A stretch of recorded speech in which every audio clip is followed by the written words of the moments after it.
ma prière pour toi est que les montagnes qui se sont érigées devant toi soient aplanies. Et que tes vallées soient comblées. Que Dieu mette sur ton chemin l'ange par qui il va accomplir ce miracle que tu attends de lui.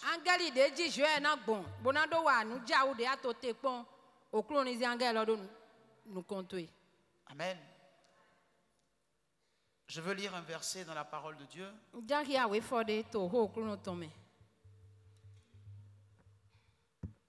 Ou peut-être un passage parce que c'est plus qu'un verset. Dans Matthieu 26. Verset 17 à 29. Le premier jour des pains sans levain, les disciples s'adressèrent à Jésus pour lui dire: où veux-tu que nous te préparions le repas de la Pâque? Il répondit: allez à la ville chez un tel, et vous lui direz: le maître dit, mon temps est proche, je ferai chez toi la Pâque avec mes disciples. Les disciples firent ce que Jésus leur avait ordonné, et ils préparèrent la Pâque. Le soir étant venu, il se mit à table avec les 12. Pendant qu'il mangeait, il dit: je vous le dis en vérité, l'un de vous me livrera. Il fut profondément attristé, et chacun se mit à lui dire: est-ce moi, Seigneur? Il répondit: celui qui a mis avec moi la main dans le plat, c'est celui qui me livrera. Le Fils de l'homme s'en va, selon ce qui est écrit de lui. Mais malheur à l'homme par qui le Fils de l'homme est livré. Mieux vaudrait pour cet homme qu'il ne fût pas né. Judas, qui le livrait, prit la parole et dit: est-ce moi, Rabbi?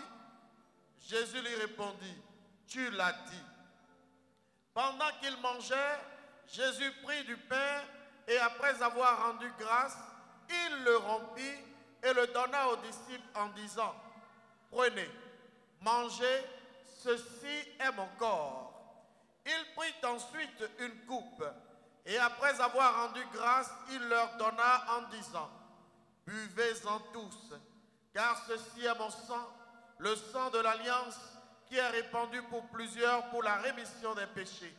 Je vous le dis, je ne boirai plus désormais de ce fruit de la vigne jusqu'au jour où j'en boirai de nouveau avec vous dans le royaume de mon Père.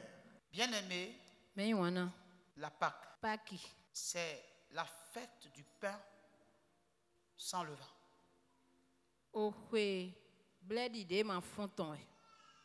Alléluia. Et avant que Jésus n'institue, n'est-ce pas, la Sainte Seine, il a dit un certain nombre de choses. Et l'une des choses que nous retenons particulièrement,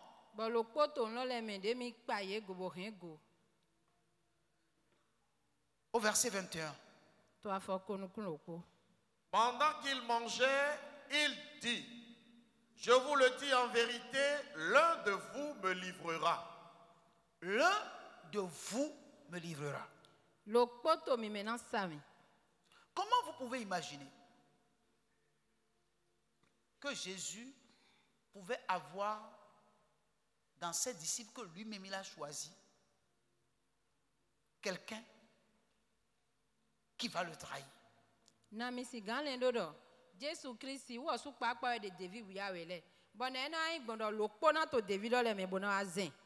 Et le problème c'est quoi? Tous ont posé la question de savoir si c'est lui. Et celui qui veut trahir aussi a posé la question: est-ce que c'est moi? C'est ce que je trouve de très dangereux dans la maison de Dieu.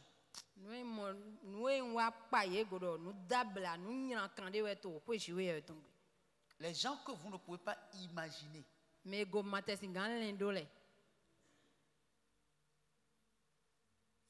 vont vous poignarder dans le dos.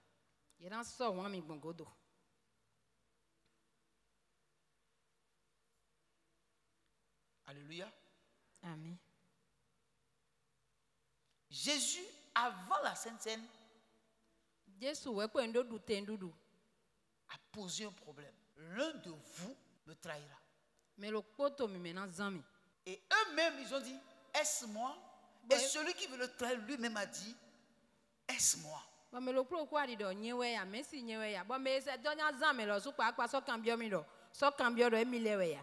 Jésus lui a accordé même un intercalaire pour qu'il fasse bien son devoir.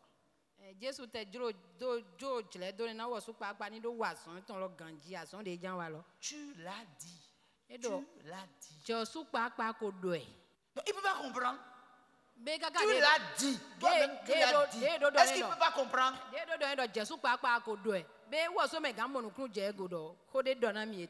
Et puis après, Jésus prit la parole.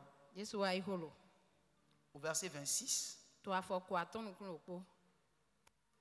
la Bible dit ce qui suit. Pendant qu'il mangeait, Jésus prit du pain et après avoir rendu grâce, il le rompit et le donna aux disciples en disant, prenez, mangez, ceci est mon corps.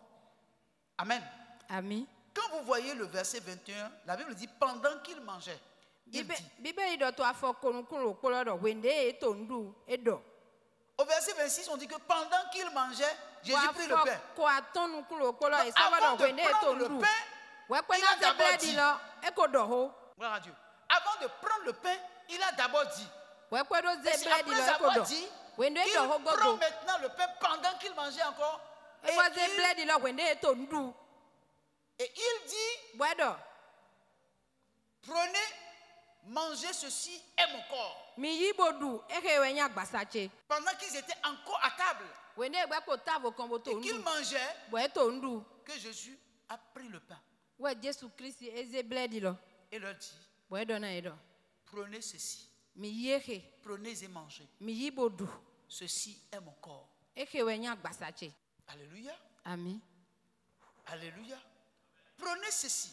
Mais il a pris le soin de dire d'abord, parmi vous, il y a quelqu'un qui veut me trahir.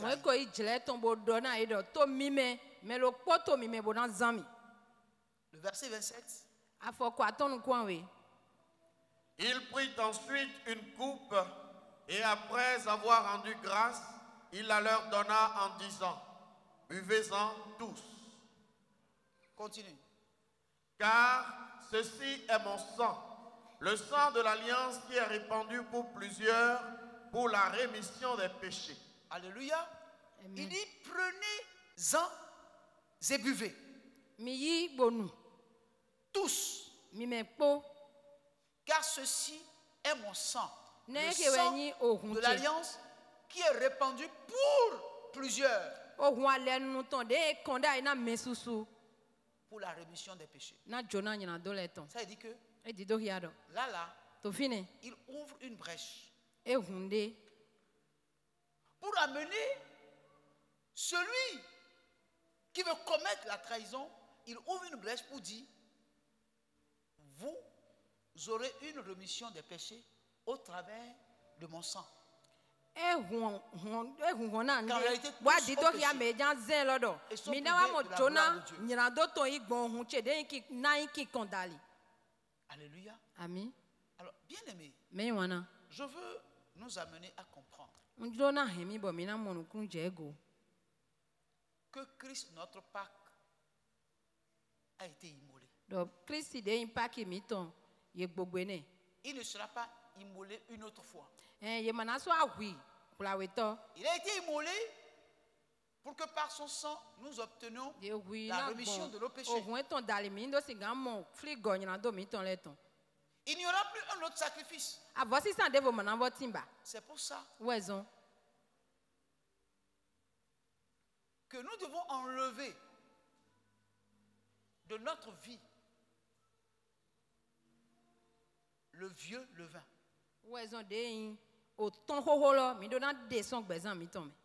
Car 1 Corinthiens chapitre 5 versets 7 à 8.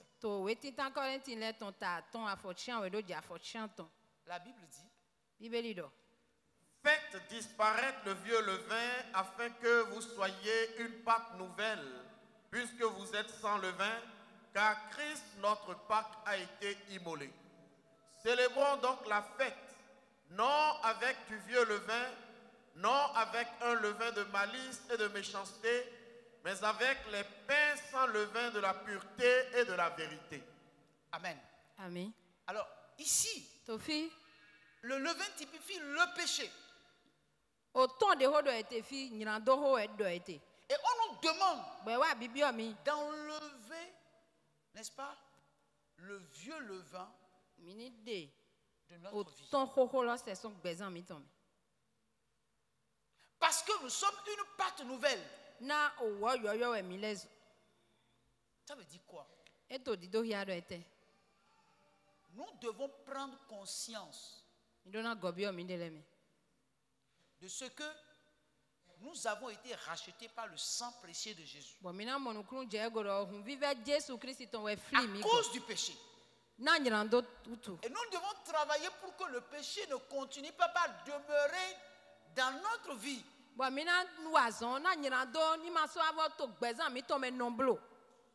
Parce que je veux vous informer que lorsque Jésus a parlé et on a donné le vin, le sang de Christ, qui est symbolisé par le vin, Judas aussi a bu. Mais tout en ayant dans son cœur la trahison. Il a pris le pain. Il a mangé. Tout en ayant dans son cœur la trahison. Le péché tue dangereusement. Alléluia. Amen. Et la Bible dit dans Hébreux chapitre 3, versets 5 à 6, il faut lire. Pour Moïse, il a été fidèle dans toute la maison de Dieu comme serviteur pour rendre témoignage de ce qui devrait être annoncé. Mais Christ l'est comme fils sur sa maison, et sa maison c'est nous, pourvu que nous retenions jusqu'à la fin la ferme confiance et l'espérance dont nous nous glorifions. Alléluia. Ici, on nous dit que Moïse a été établi en tant que serviteur sur la maison de Dieu. Mais Christ a été établi sur la maison de Dieu comme fils. C'est-à-dire comme un héritier, comme un propriétaire. Mais ici, la maison dont il s'agit, ce n'est pas un bâtiment. C'est toi. C'est moi. Donc Christ est dans notre vie comme étant le propriétaire de nos vies. Et c'est lui qui embellit notre vie. C'est lui qui passe des vases dans nos vies. C'est lui qui fleurit notre vie. Et donc, prenant conscience que nous sommes sa maison, nous devons comprendre que nous ne devons pas continuer à vivre dans la méchanceté. Parce que dans la maison de Dieu, il y a beaucoup de personnes qui se proclament être des enfants de Dieu, mais qui vivent dans la méchanceté. Et ils ne se repentent pas, mais dans leur méchanceté, ils continuent de prendre part à l'alliance établie par Jésus-Christ en buvant et en mangeant un jugement contre eux-mêmes. En fait, toutes les fois que Dieu nous permet d'aller à la table sainte, c'est pour nous dire, mettez votre vie en ordre. Mettez votre vie en ordre. Vivez la vie comme moi, je l'ai vécu. Ne vous habituez pas aux choses de Dieu. Ça peut être un piège pour vous. Approchez-vous de Dieu avec crainte et tremblement. Quand on dit crainte et tremblement, c'est juste ce que Dieu veut. Que le péché ne règne pas en nous. Que nous puissions avoir libre accès à Dieu. Et pourquoi l'apôtre Paul a dit que chacun se sonde lui-même, s'examine lui-même. Moi, je suis votre pasteur. Pour quelle raison, n'est-ce pas, je vais vous laisser faire quelque chose qui va vous faire un malheur?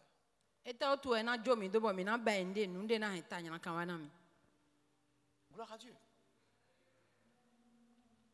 Gloire à Dieu. Alléluia.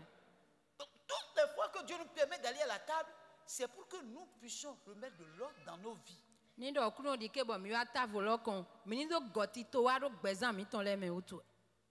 ce n'est pas pour que tu mettes de l'ordre dans ta vie juste pour prendre. Bon, Seigneur, je me pardonne-moi parce que vraiment je fais trop d'histoire avec ma femme. Je fais trop d'histoire avec mon mari. Vraiment, je demande pardon. Laisse-moi aller prendre. Et quand je finis de prendre, j'ai déjà pris. J'ai déjà pris. Je retourne encore à mon ancienne vie. Non, c'est de l'hypocrisie. Nous devons nous débarrasser de certaines choses que nous savons que nous faisons que Dieu ne l'autorise pas. Donc, en venant à la table du Seigneur, il ne faut pas avoir dans son cœur la trahison. Comme Judas. Il ne faut pas avoir dans ton cœur la suspicion. Nous verrons demain. Dans ton cœur, pour venir à la table. Il faut venir à la table avec un cœur rempli de crainte de Dieu. Libéré de toute méchanceté. Libérer ceux que nous avons mis en prison. Il y a beaucoup de personnes qui sont criettes ici. Ils parlent de criettes, mais eux-mêmes là, ils sont criettes. Parce qu'ils mettent les gens en prison. Il y a les gens ici, quand un frère veut les saluer, il voit bien la main du frère, mais il regarde, il faut comme s'il ne le voit pas. C'est de la méchanceté. Il y a des gens, quand ils viennent chez toi, vous leur servez à boire, ils vont regarder les verres. Parce qu'ils pensent qu'ils sont plus propres que toi. On regarde les gens de haut. Christ n'a pas fait ça. Donc, ne continue pas à vivre ta vie comme ça et venir prendre la Sainte Seine.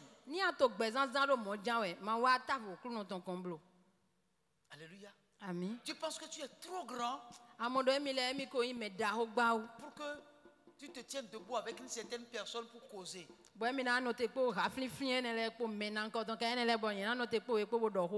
Gloire à Dieu. Non. La vie chrétienne, elle est simple. La vie chrétienne, elle est simple. Pourquoi on ne peut pas être simple simplement et accepter les autres tels qu'ils sont? Pourquoi? Pourquoi c'est si difficile pour nous d'être comme Christ, qui n'a ni beauté ni éclat pour attirer nos regards? Un homme simple, habitué à la douleur. Mais pourtant, il était Dieu dans la chair. Pourquoi? Cette simplicité-là, nous ne pouvons pas l'avoir. Nous allons continuer de prendre la Sainte Seine. parlant mal les uns des autres. Pourquoi on ne peut pas être sincère dans notre adoration? Alléluia. Ce matin, je nous appelle à une prise de conscience. Si moi-même vous me mettez sur la meule, si moi-même vous m'écrasez, je sais que beaucoup d'entre vous m'écrasent. Mais je m'en fous. Si vous m'écrasez moi-même là, si vous prenez vous-même là, quand vous prenez vous-même, entre vous là, ça va être comment? Moi je comprends pour moi. Mais je ne comprends pas pour vous.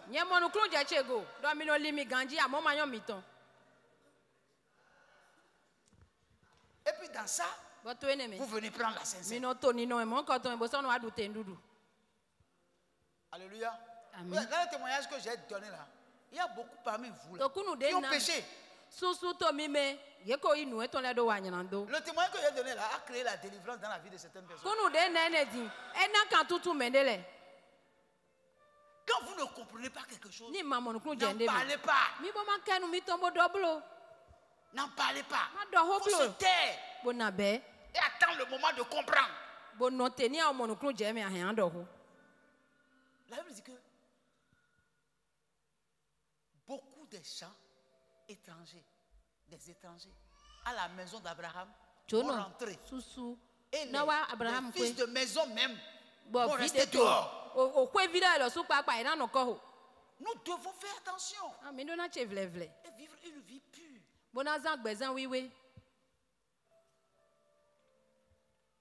Entre nous, nous accepter. Et même si un frère commet l'erreur, lui donner une seconde chance pour qu'il se rattrape. C'est comme ça la maison de Dieu doit être. Nous devons être fiers l'un de l'autre. Qui ne commet pas d'erreur? Et pour une seule erreur, on condamne un frère, une soeur. Et on ne veut pas finir avec ça. Mais on vient à la Sainte-Seine, on vient manger à la Sainte-Seine. Devait être une source de vie, peut devenir une source de malheur. Bien-aimés frères, que chacun ses amis, avant de venir manger, avant de venir boire, ce n'est pas que je vous dis ne venez pas. Non, mais prenez la décision de sortir de ces choses et de venir prendre au moins pour une fois.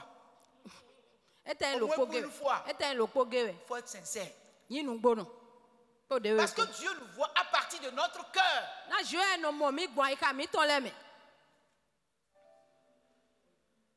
Quelqu'un me comprend ici? Vous m'avez bien compris?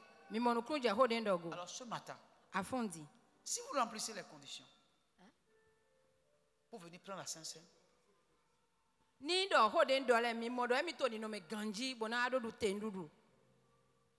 venez prendre. Parce que j'ai toujours dit, c'est selon ce qui est, selon l'état de votre cœur, que la grâce de Dieu se manifeste dans votre vie. Donc c'est ce qui est dans mon cœur. C'est sur ça que Dieu agit lorsque je viens à sa table.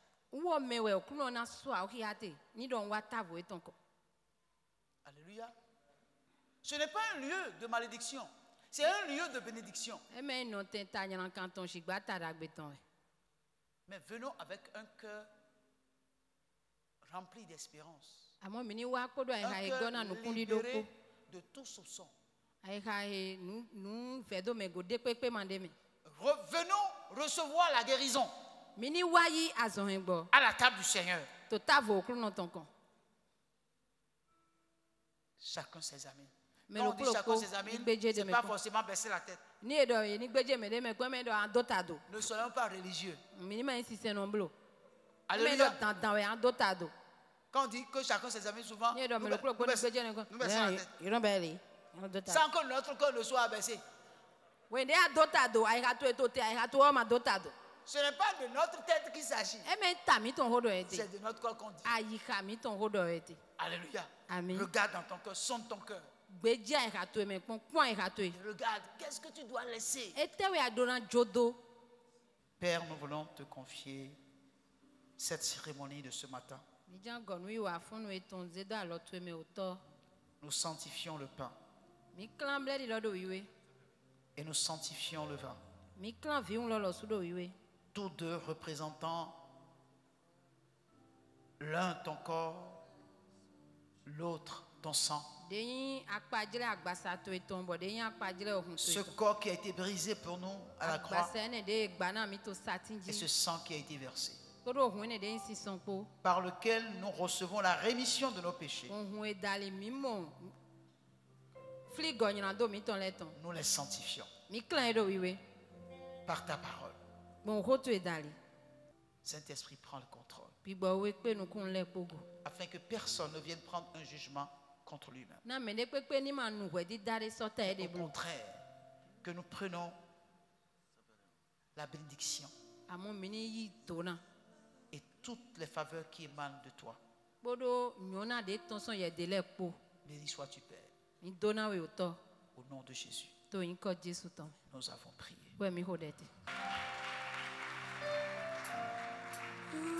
Vous pouvez vous asseoir. Ne venez pas tous ensemble. Venez en respectant les distanciations. Avoir Christ qu'un palais somptueux. J'aime mieux avoir Christ que la renommée. J'aime mieux qu'il me